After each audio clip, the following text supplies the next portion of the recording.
Isa sa mga struggle natin bilang campers ay ang makahanap ng tent na swak sa klima ng Pilipinas. Ulan dito, lamig dun, pero madalas mainit. Kaya nung narinig ko na may bagong local brand na naglabas ng Philippine designed tent, di ako nagdalawang isip para subukan ito. Dito sa pagkakamping tayo nagkakaroon ng pagkakataon magpahinga, magkwento at magbanding kasama ang pamilya. Kaya sobrang importante ng masisilungan dahil ito ay isang tahanan sa gitna ng kalikasan kung saan pwedeng magsimula ang mga kwento na hindi malilimutan.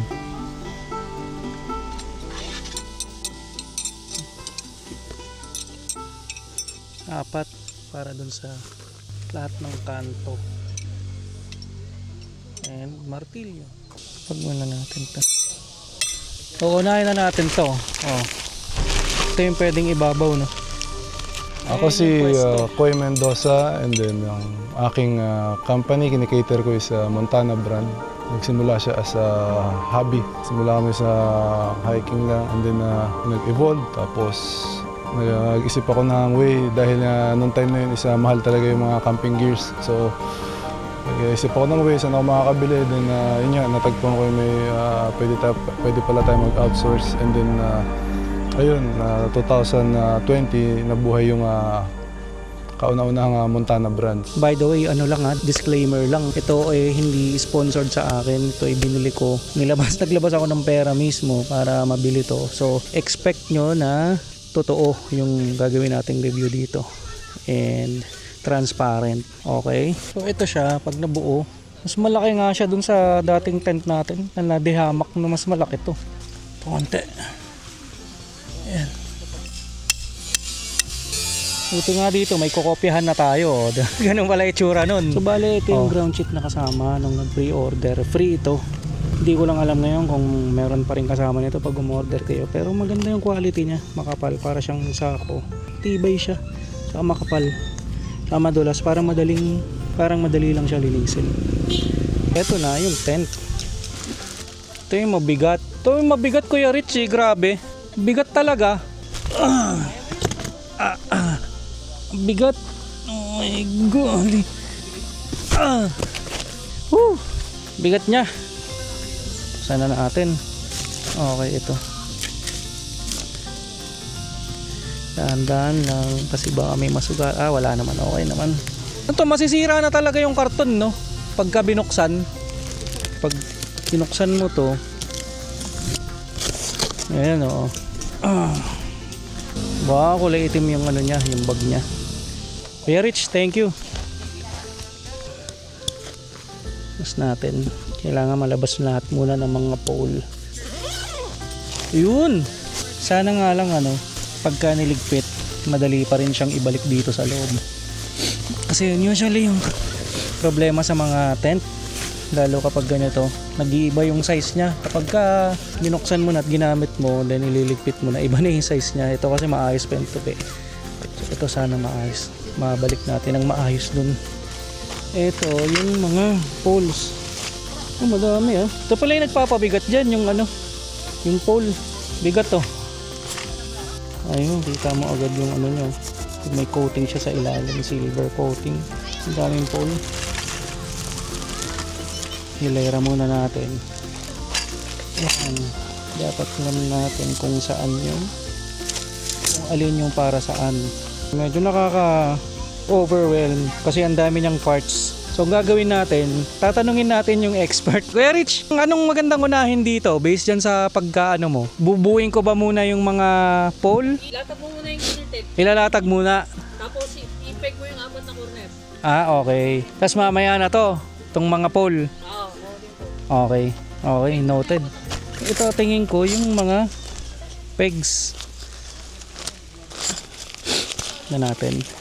So kung mapapansin nyo, yung price namin is hindi siya ganun kataas, pero yung quality na pwedeng ibigay namin sa sa item na in-offer namin is high quality na pwedeng sumabay talaga sa branded na kilala natin ngayon. Biggest challenge namin is nung nawala yung mga big supplier. So 3 months wala kaming benta at wala talaga ako idea. Prayers din, tapos yung support ng wife ko. Sabi niya sa akin, paano yan? Wala ka nang pwedeng ibenta kasi wala kang supplier. Sabi ko, hindi, magano ka lang. Tiwala ka lang sa akin. Number 1, family support. Pangalawa, yung kung ano talaga yung gusto mong gawin, i-execute mo eh. Kasi simulan ko na, tapos ihinto mo, diba? Sayang yung effort. Ito yung mga pegs, mga guidelines. Ganda rin yung guideline niya. Hindi siya yung, meron kasi mga guideline na mumurahin yung quality. Ito siya, makapal, then matigas. Yan yung magandang guideline. Maliliit to. Take note, ganito lang siya maliit. Mga pole, tabirin muna natin.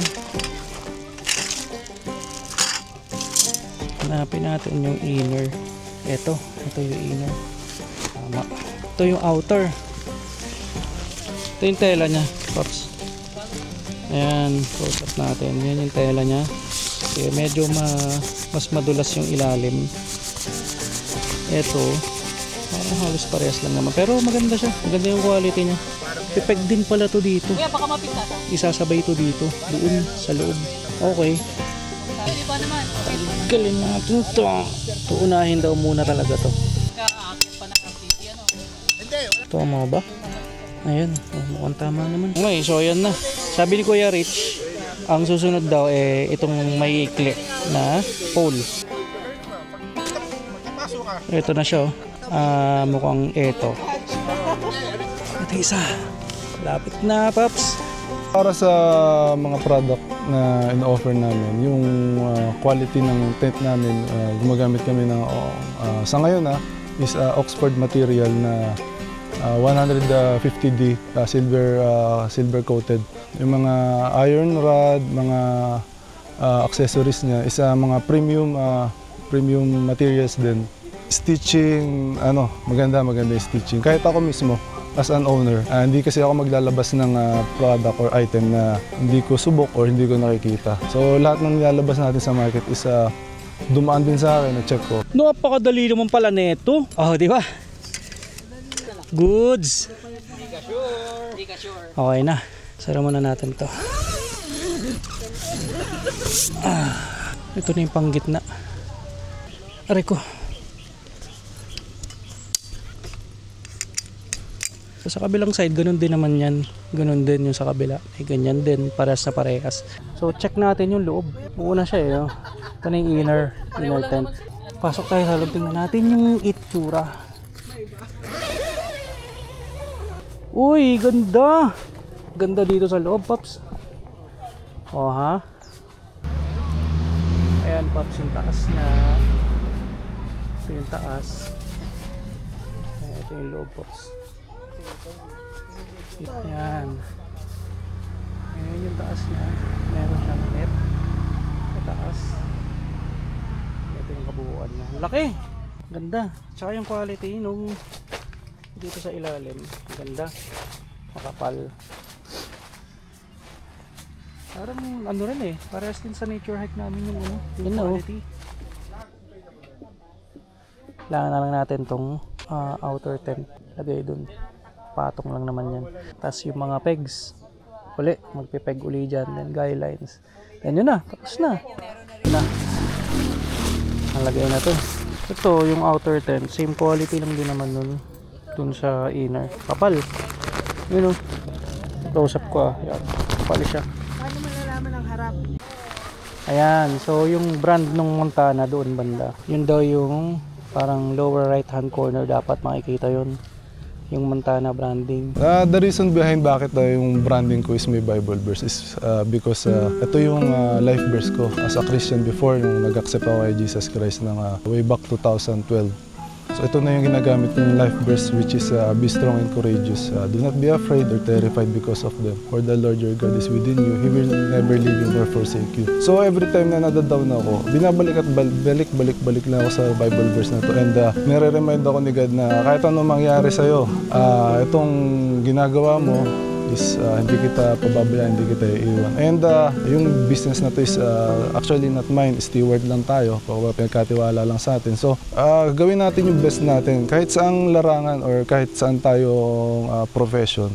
Give our best to glorify and honor God. Yan. Sige, ganun lang. Isa slide lang yata siya. Ayan. So parang sinaslide lang siya dyan pag ganyan. Slide. Ay, kita ko na. Ito na yun. Ito. Lagay natin itong mga dito. Nararamdaman ko na malapit na matapos. Ito na yun, no? Oh.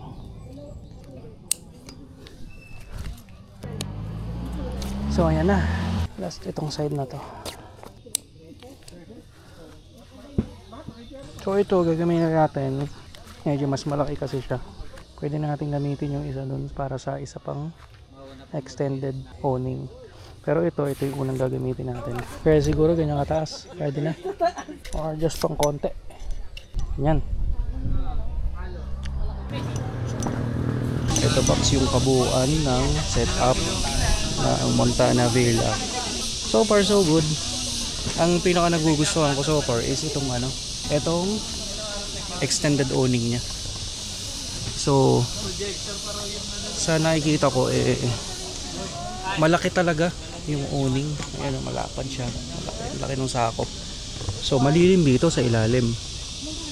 Ayan, no. Tingin ko nga hindi na namin kailangan masyado yung awning dun sa sasakyan. Kasi ito maano na to masyadong malaki na. So nasasatisfy naman yung lilim. Ito, ayan o. Sa likod na may itsura sa likod nito, eto, ayan, pwede pa maglagay dito ng pwede dito nyo lagay yung lutuan. And eto nga pala, may pintuan din siya sa likod. So, nandito yung mga ibang gamit natin. Ayan, nandito sa likod. Ayan, malaki rin, may awning din siya dito sa likod. Ayan, diba?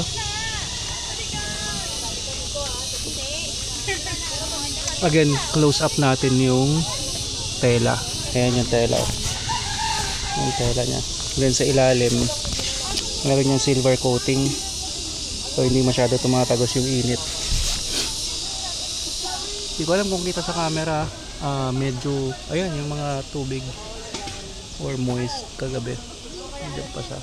So nagbibids siya. Kung mapapansin, nagbibids yung tubig.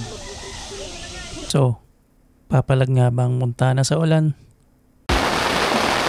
So ayan, papi, kitang-kita mo naman. Talaga pinagbigyan tayo ng ulan. Kita mo. Ayan. Ito yung tent natin. So, ayan, so nakikita nyo, wala naman tumatagos sa tubig. Pero depende yan actually kung paano dito pwesto Katulad mo, dapat medyo pa-slope yan kapag umuulan, pa-slope yan pababa. Kasi kung hindi, may ipon yung tubig na kagaya nyo, no? Ayan. So medyo ba mataya mo na lang. Then itong side na to, medyo pa-slant siya hindi makikita mo yung tubig dito. Ayan. Hindi ko alam kung kita sa camera, pero ayan nag-roll siya pababa. Then tatapos siya dun. So far so good. Tingnan natin yung loob. Yung loob, wala ang katagas-tagas and safe na safe. Take note, medyo malakas yung ulan Ayan, pasok nga tayo sa loob. Dali.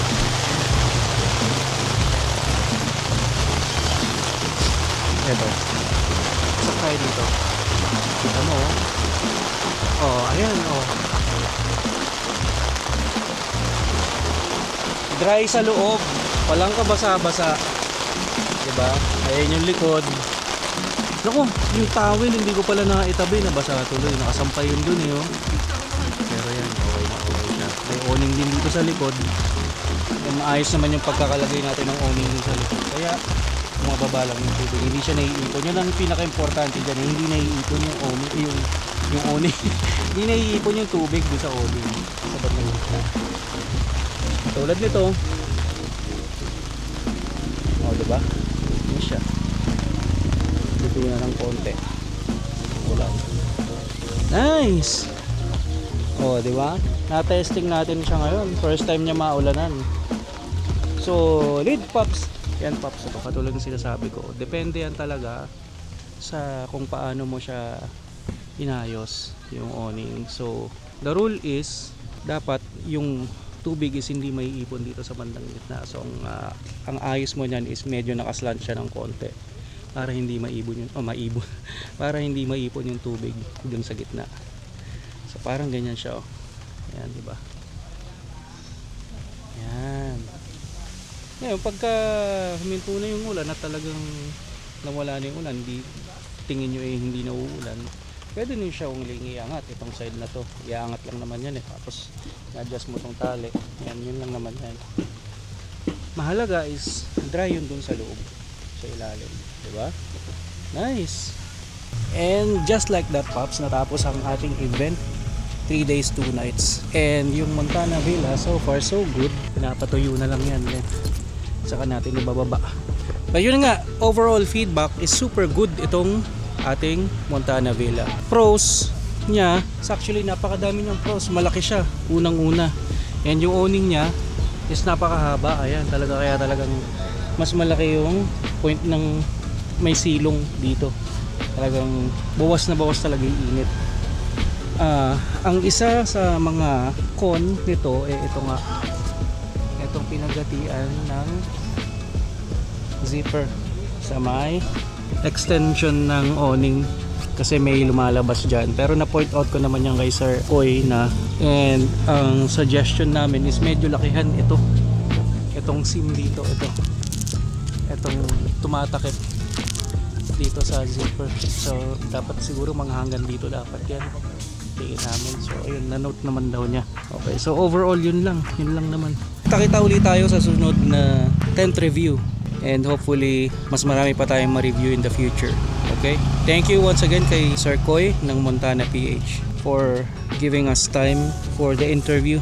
Nagkaroon tayo ng mas maraming insights kung ano ba ang meron dito sa Montana tents. Okay, kita-kits tayo mga papi.